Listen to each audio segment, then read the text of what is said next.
Tony Meddle's family have been cockle fishermen here at Leigh-on-Sea for over 300 years. It's always been a tough, precarious business. But now, with British cockles like this unable to compete against a flood of subsidised Dutch imports, it's threatened with extinction.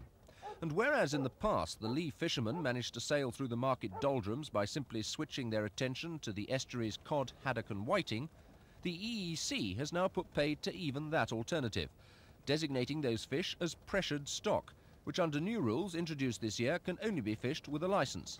A licence refused to Meddle and his colleagues because, says the Ministry of Agriculture, they're cocklemen, not traditional fishermen.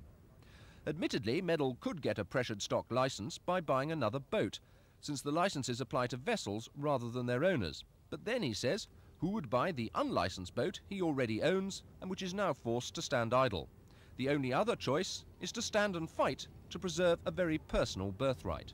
Well, I believe that by bringing this out, they've taken a right away from every British citizen. And I intend, first of all, to appeal to the Queen, and subject to how that goes, I shall then, of course, go to the Court of Human Rights, because I believe it's taken a right away from my grandchildren to follow in my footsteps if need be. If the campaign is successful, Meddle's grandchildren may just be able to take to the sea as he did in the footsteps of his grandfather. But for their fathers, it's already too late.